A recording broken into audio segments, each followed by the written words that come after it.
Como os decía, mirad que denunciar y conseguir que se cerrara mi comunicación con vosotros. Está claro que las condesas ya no somos lo que éramos. En fin, que no he podido aguantar más. Y burlando a mi vigilante, me he escapado. Yo os he convocado por varias razones, que os voy a ir leyendo, porque ya estoy muy mayor y se me olvidan muchas cosas. Lo primero y más importante es daros las gracias. Estaba muy enfadada al comprobar vuestra pasividad ante el hecho de que mi monasterio fuera a perderse, pero la reacción a mi carta, mostrando claramente vuestra libre voluntad de proteger el convento benedictino de vuestra ciudad, me ha reconfortado muchísimo y me ha dado nuevas fuerzas. En segundo lugar, quiero expresar mi solidaridad con mis hermanas, las mujeres que tuvieron que marcharse, y en especial con la madre abadesa. Todos sabemos lo triste que es tener que salir de la propia casa para ir a otra residencia, sobre todo si ya eres mayor y estás enferma. Las madres benedictinas habían vivido y trabajado en y por nuestra ciudad, y sus servicios no fueron suficientemente reconocidos. Pero la situación de la madre abadesa fue especialmente dura. ¿Cuántas veces venía a verme y me contaba sus angustias? Pero ella tenía que pediros, a cuantos intuíais que algo no iba bien, que no tuvierais miedo, que fuerais pacientes, que todo se arreglaría. Quizá es lo que se le había ordenado que dijera, y todos sabemos que la obediencia es uno de sus votos. Qué difícil debió resultarle, sobre todo cuando trataba con buenos amigos. ¡Ay! La obediencia. Estoy empezando a dudar si realmente es una virtud. El tercer motivo que quiero compartir con vosotros es alguna de mis dudas y secretitos.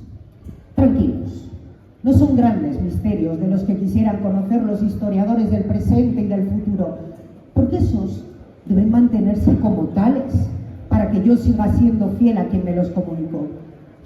De lo que quiero hablaros es de los secretos que no entiendo, porque me provocan grandes dudas y gran decepción.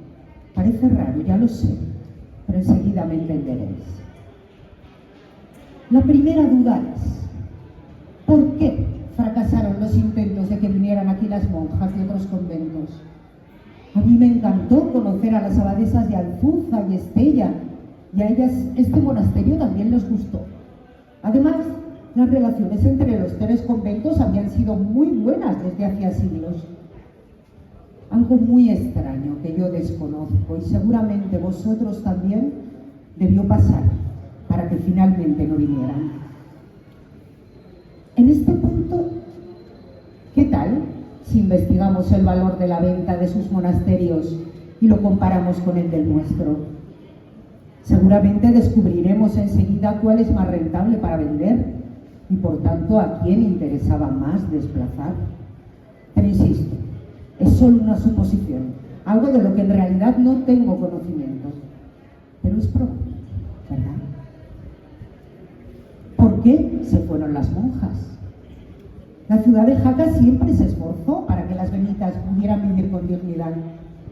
Desde mi sarcófago oí, por ejemplo, que el ayuntamiento cambió la categoría de sus terrenos en el patio de recreo del antiguo colegio para que allí pudieran construir una residencia que posteriormente les produjo importantes beneficios. Se nos ha dicho que se marcharon a causa de su pequeño número, de su edad, de sus enfermedades, y que tras fracasar los mencionados intentos de acoger a otras comunidades de las que ya os he hablado, se le buscó un lugar mejor para vivir. La verdad es que, aunque yo no soy experta en el tema, se me ocurren soluciones alternativas bastante más cómodas y sencillas. Sospecho, y vosotros juzgaréis si mi sospecha es sensata, que así como antes se vendían las tierras con los siervos incluidos, ahora somos mucho más empáticos y dado que un monasterio nunca pública se vendería con las monjas dentro, se las invitó a salir antes, con toda delicadeza, cariño e incluso con cierta pompa. De este modo, queda ahora el edificio libre para la venta. Es solo una sospecha, pero ¿a qué es convincente? ¿Por qué mi celador no pudo o no quiso recibir a los técnicos de la BCA? Estos solicitaron venir y revisar lo que hay en el edificio en 2 ocasiones, pero él no pudo o no quiso recibirlos. No entiendo semejante ninguneo a los funcionarios públicos en el desempeño de su trabajo. La DGA conoce parte de un incipiente inventario, pero no con precisión, y yo puedo asegurar que dentro de las paredes que me cobijan existe un tesoro patrimonial impresionante. Un monasterio debe ser constantemente un espacio de acogida y hospitalidad, y las monjas siempre han brindado una excelente bienvenida a los invitados en general. De hecho, en caso de la visita de los oficiales del reino, tanto mis 2 familias, la real como la monástica, yo misma, siempre cumplimos con nuestra obligación. ¿Por qué no ahora? ¿Se puede aceptar este desplante? El caso es que por H o por B, en la DGA no saben con precisión lo que había y lo que queda en el monasterio. ¿Os hacéis cargo de lo que eso implica? La cuarta duda es si os parece normal que una solicitud presentada en la DGA y de la que se tiene registro de entrada se traspapele. Me surgió esta duda cuando la Asociación Sancho Ramírez obtuvo dicha respuesta. Pedían que el monasterio fuera declarado bien de interés cultural, y ya que una parte del patrimonio se construyó con las donaciones de mi familia y los vecinos de Jaca y la Jacetania, sería muy lógico que la ciudadanía pudiera disfrutarlo. Ahora bien, que este recinto se declare BIC implica que desde que se inicia el expediente hasta que se resuelve pasar, pueden pasar años y que mientras tanto el conjunto preservado no se puede vender. Esto debió enfadar mucho a alguien, que en ese mismo momento en el que yo me enteré de dicha petición, le dio un buen puntapié a mi sarcófago, y a juzgar por el alarido que profirió, igual se rompió hasta algún dedo del pie. Pero esta historia está llena de sorpresas. Cuando unos días más tarde, un miembro de la Asociación Sancho Ramírez preguntó por el avance del procedimiento, el jefe del servicio correspondiente respondió que ese expediente no estaba allí. Es muy raro, ¿verdad? ¿Qué creéis vosotros que pasó?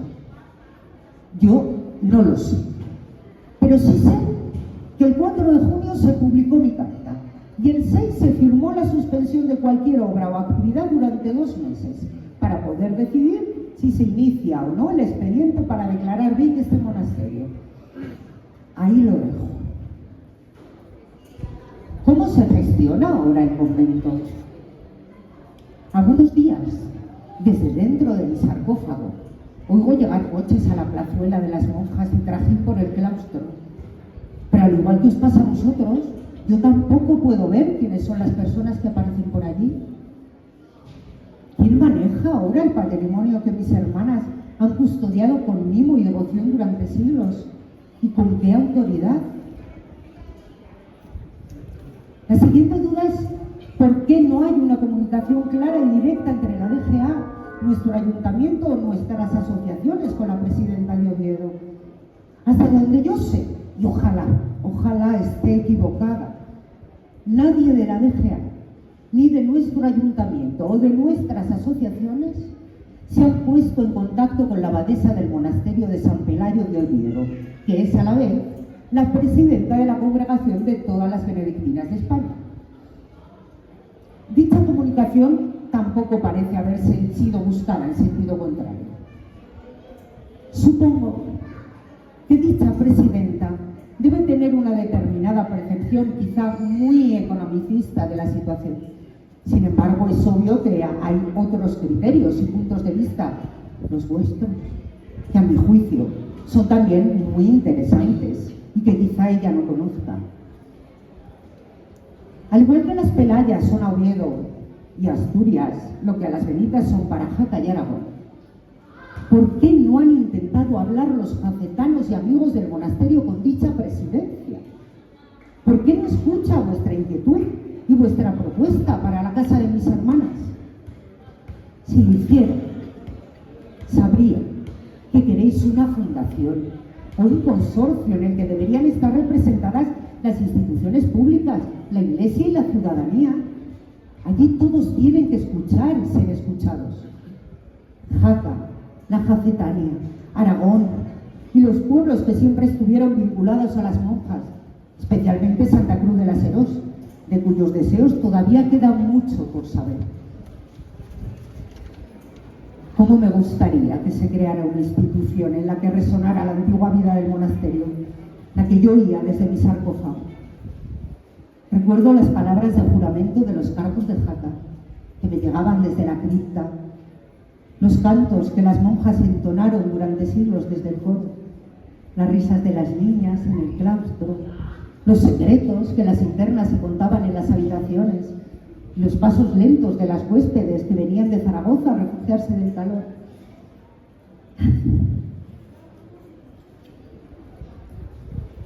La siguiente duda es: ¿por qué se fue la abadesa dejando suspendido un proyecto que ella misma encargó?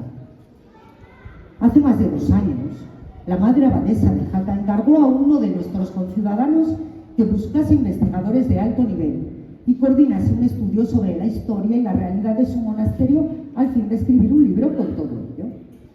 Este trabajó con enorme solicitud e interés en la tarea y se puso en contacto con los mejores especialistas del tema en España, Europa, superó las dificultades que mi guardián le puso para acceder a las fuentes y cuando el libro ya estaba casi para imprimir, se reunieron todos los autores en Jaca a fin de culminar el trabajo, como es lógico, y se entrevistaron con nuestra abadesa.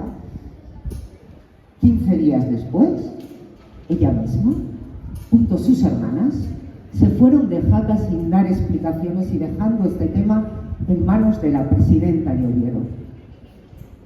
No lo entiendo, no entiendo ese comportamiento, sobre todo porque no cuadra en absoluto con el talante que ella mostró durante toda su vida. ¿Y qué precio se le ha puesto al monasterio?